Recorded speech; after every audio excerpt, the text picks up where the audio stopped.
Olha, minha gente, o Manchester United com essa vitória fica a 7 pontos acima do Liverpool na tabela da Premier League, com o mesmo número de jogos. E eu acho que é uma coisa que nos faz pensar. Não que o campeonato particular do Manchester United seja contra o Liverpool. Eu não estou usando esse exemplo para fazer chacota do time de Jürgen Klopp. E pelo contrário, é para valorizar o que vem acontecendo nos últimos meses aqui em Old Trafford. Até porque a tabela, se não representa a distância dos dois times hoje, talvez represente, né, de fato.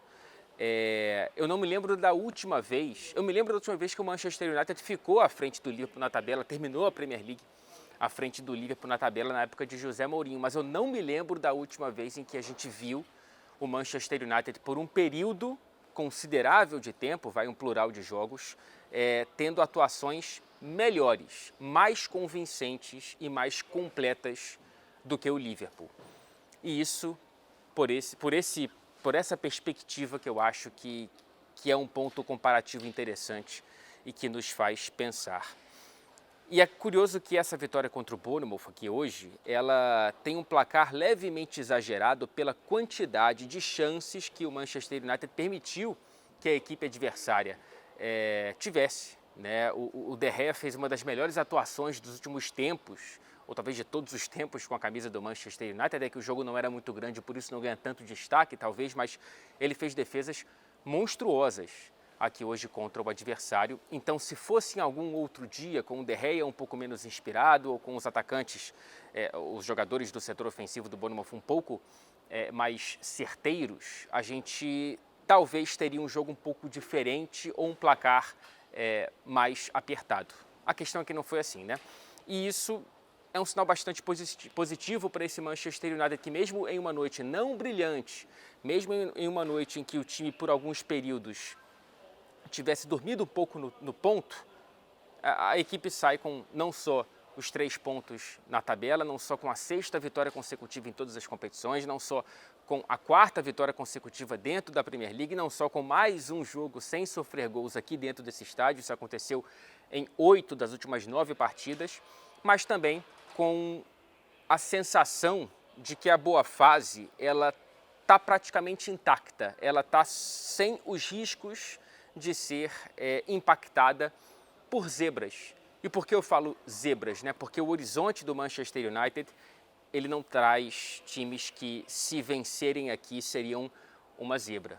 Porque o próximo jogo aqui em Old Trafford, pela Premier League, vai ser contra o Manchester City. E o jogo seguinte não vai ser nesse estádio, vai ser fora de casa, também pelo Campeonato Inglês, contra o Arsenal.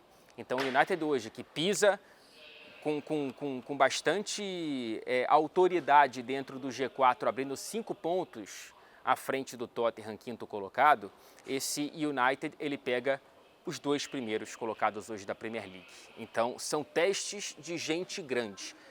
Quem acompanha aqui os vídeos do canal sabe que antes mesmo da Premier League começar e mesmo nos altos e baixos do Manchester United, eu sempre frisei aqui, eu não acho que briga por Liga dos Campeões por meio da Premier League fosse um objetivo, não digo alcançável, mas não deveria ser a régua de corte de uma boa temporada e uma má temporada.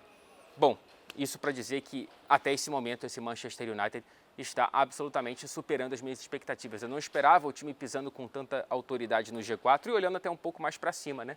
Então, é impressionante a mudança de humor aqui nesse estádio, a mudança na relação entre jogadores e torcida, a mudança que o Ten Hag traz para esse time, para essas arquibancadas e para certos jogadores especificamente.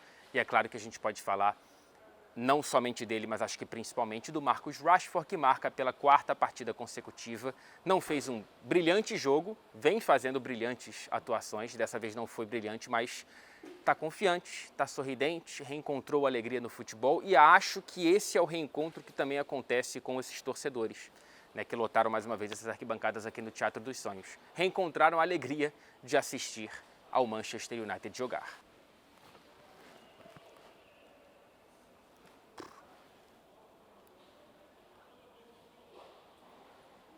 Perdão pelo apagão, é claro que enquanto eu falava, enquanto eu falava não, né? Enquanto eu pensava no que eu ia falar, as luzes foram apagadas aqui. Isso mostra o quão tarde eu fico no pós-jogo fazendo trabalho aqui, porque acabei de sair da coletiva de imprensa, gravo esse vídeo e tudo mais.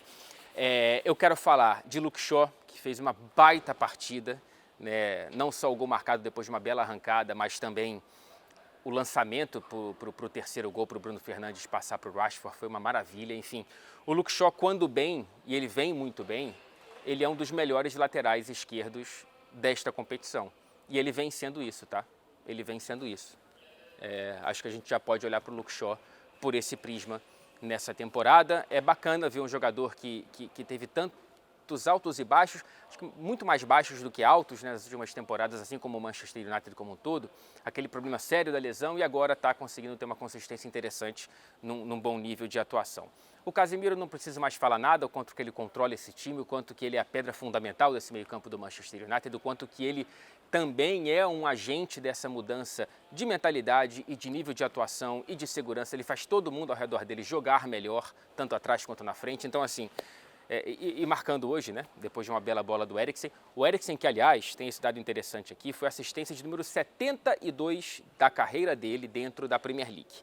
Desde que ele estreou na competição em 2013, apenas De Bruyne tem mais 94 assistências. Isso dá o peso não só do De Bruyne, mas também do Eriksen para essa competição e para o futebol. Desde que ele voltou para a Premier League em fevereiro para o Brentford, ele tem 10 assistências, desculpa. Apenas 2 jogadores têm mais do que ele nesse período. O De Bruyne, claro, com 15, e o Kulusevski com 12. Então, um retorno muito interessante. O Eriksen vem sendo um dos jogadores com mais consistência nesse time do Manchester United. Bruno Fernandes jogando muita bola mais uma vez, voltou muito bem da Copa do Mundo, é uma boa temporada do Bruno Fernandes, enfim, mais uma grande atuação dele por aqui, enquanto a chuva volta a nos banhar aqui em Old Trafford, aqui em Manchester, para variar. Mas quem que eu quero falar, evidentemente já falei aqui do De Gea, mas cara, impressionante. No outro jogo da noite, que eu vi um pouco bisbilhotando, porque evidentemente prestei mais atenção na partida que eu atendi, que eu estive aqui em Old Trafford, Arsenal e Newcastle, as duas melhores defesas da Premier League, empataram sem gols. Né? É difícil ser diferente. Mas eu vi que a torcida do Arsenal reclamou muito de 2 pênaltis não marcados. Né?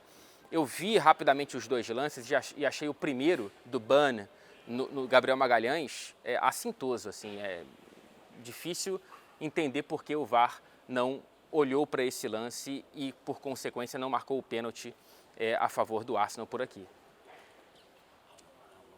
5 minutes, if that's okay. Yeah, of course. No geral, foi um jogo bastante emperrado. Eu acho que o Arsenal poderia ter saído com a vitória, mas, cara, é impressionante quanto com esse Newcastle bate de frente com todo mundo. O Newcastle faz jogo duro, faz jogo grande contra todos. É um time que ficou encardido, cara, que se tornou encardido e não está dentro do top 4, dentro do G4 por acaso. Então, por mais que fique a sensação talvez de frustração para o torcedor do Arsenal, o Newcastle, ele é um osso duro de roer e ficou provado mais uma vez. Thank you. No problem. São 15 jogos de invencibilidade do Newcastle. Não é qualquer coisa e seria realmente, mesmo jogando em casa, difícil o Arsenal quebrar essa sequência. E esse time muito bem montado pelo Ed Howe. Um ano atrás, o Newcastle estava com 10 pontos somados na Premier League, na 19ª colocação. O Ed Howe tinha acabado de chegar e é claro que de lá para cá, não só o trabalho evoluiu, mas cerca de 215 milhões de libras foram despejados no time. Evidentemente que isso faz uma pequena diferença, mas acho que só o olhar financeiro, o olhar econômico, né, o olhar da grana, não explica tudo. O trabalho do Ed Howe é fenomenal. Talvez seja o treinador daqui da Inglaterra do ano, em 2022, pelo trabalho que ele, da onde que ele pega o time e da onde que ele entrega nessa passagem desse ano de 2022. Queria ter pesquisado, esqueci de pesquisar, talvez tenha sido um dos anos de maior pontuação do Newcastle na Premier League, a segunda metade da última temporada e a primeira da atual. Eu estou sendo expulso aqui de Old Trafford, eu queria falar um pouco mais de Liverpool também e tudo mais, mas eu deixo para o próximo vídeo, tá? Prometo. É porque, como vocês já podem ver, eu talvez seja a última alma quase viva e seca nesse estádio. Até o próximo vídeo. Obrigado pela companhia mais uma vez, gente.